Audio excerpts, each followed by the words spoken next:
নমস্কার বন্ধুরা, আরও একটা নতুন রেসিপির ভিডিওতে আপনাদের সবাইকে স্বাগত। আজকে বানাচ্ছি ঘরোয়া উপকরণে একদম কম মশলায় একটা অসাধারণ চিকেন রেসিপি। এই চিকেন কষা আপনারা চাইলে গরম ভাত, রুটি, পোলাও বা ফ্রায়েড রাইস যে কোনো কিছুর সাথে খেতে পারেন। সামনে আসছে নববর্ষ, ইংরেজি নিউ ইয়ার। আমার রিকোয়েস্ট থাকবে আপনার বাড়িতে অবশ্যই এই রেসিপিটা একবার ট্রাই করে দেখবেন আর কমেন্ট করে জানাবেন কেমন লাগলো। তো আসুন দেখে নিই রেসিপিটা। এই রেসিপির জন্য আমি নিয়েছি 2 কেজি চিকেন, ভালো করে ধুয়ে পরিষ্কার করে নিয়েছি আর এখন ম্যারিনেট করে নিচ্ছি। এর জন্য দিয়েছি 2 চা চামচ আদা রসুন বাটা, 2 চা চামচ কাঁচা লঙ্কা বাটা, লবণ, হলুদ গুঁড়ো, 1 চা চামচ গোলমরিচের গুঁড়ো আর দেব 2 চা চামচ কাশ্মীরি লঙ্কার গুঁড়ো। দিয়ে দিচ্ছি 1 চা চামচ মতো ভিনিগার। এই ভিনিগার দেওয়ার কারণে চিকেনের মধ্যে যে একটা খারাপ স্মেল থাকে সেটা চলে যাবে। আর যদি ভিনিগার আপনাদের কাছে না থাকে তাহলে আপনারা এখানে অর্ধেকটা পাতিলেবুর রস দিয়ে দেবেন। সমস্ত কিছু দিয়ে আমি ভালোভাবে এটা মেখে নিচ্ছি। আর আপনারা চেষ্টা করবেন চামচ বা হাতা কিছু দিয়ে মাখানোর, কারণ কাঁচা লঙ্কা থাকার কারণে হাত কিন্তু বেশ জ্বালা করতে পারে। আর এখন আমি দিয়ে দিয়েছি 4 চা চামচ মতো সর্ষের তেল। এইটা দিলেই আমাদের ম্যারিনেশন কমপ্লিট। এখন ভালোভাবে মেখে আমি এটা রেখে দেব 45 মিনিট থেকে 1 ঘন্টা। আর ততক্ষণ আমরা গ্রেভিটা তৈরি করে নেব। এর জন্য কড়াই বসিয়ে দিয়েছি, গ্যাসের মধ্যে দিয়ে দিয়েছি সর্ষের তেল আর তার মধ্যে দিচ্ছি তেজপাতা, 2টো শুকনো লঙ্কা, 4টে এলাচ, 4টে লবঙ্গ আর একটা দারচিনি স্টিক। দিয়ে দিলাম 1 চা চামচ মতো গোটা জিরে। সমস্ত মশলাগুলো আমরা ভালোভাবে ভেজে নেব। আর যখন মশলার থেকে সুন্দর গন্ধ বেরিয়ে যাবে তখন দিয়ে দিচ্ছি পেঁয়াজ কুচি। এখানে পেঁয়াজটা একটু বেশি আছে, প্রায় 500 থেকে 550 গ্রাম পেঁয়াজ এখানে দেওয়া আছে। আর পেঁয়াজটা যখন এই রকম ট্রান্সপারেন্ট হয়ে যাবে তখন আমরা দিয়ে দিচ্ছি আবার 2 চা চামচ আদা রসুন বাটা আর 2 চা চামচ কাঁচা লঙ্কা বাটা। কাঁচা লঙ্কা বাটার পরিমাণটা কিন্তু আপনারা চাইলে কম দিতেই পারেন, কেননা ঝাল জন্য আমরা শুধুমাত্র এখানে কাঁচা লঙ্কাই ব্যবহার করছি। তো আপনারা ঝাল কম খেলে একটু কম দিতে পারেন।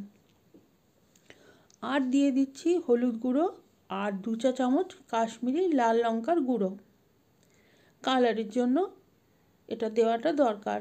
সমস্ত মশলা ভালো করে ভেজে নিয়েছি যাতে করে কাঁচা গন্ধটা চলে যায়। আর এখন দিয়ে দিচ্ছি 1 চা চামচ জিরে গুঁড়ো আর 2 চা চামচ ধনে গুঁড়ো।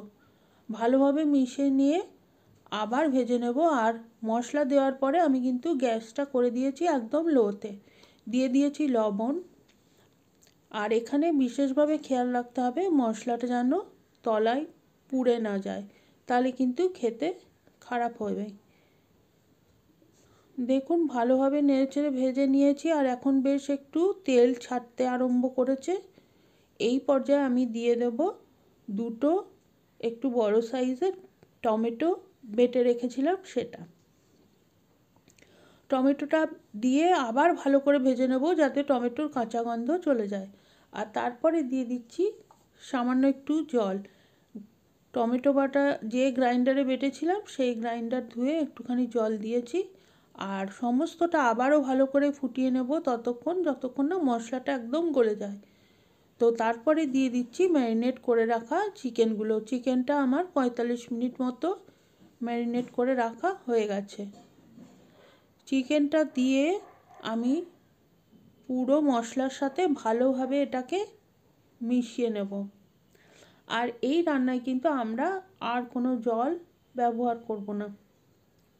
তো ভালোভাবে মিশিয়ে নেওয়ার পরে আমি এখানে ঢাকনা দিয়ে মিডিয়াম হিটে 15 থেকে 20 মিনিট রান্না করে নেব। 15 মিনিট বাদে ঢাকনা খুলে দেখুন অনেকটা জল বেরিয়ে গেছে, এই সমস্তটাই চিকেনের জল।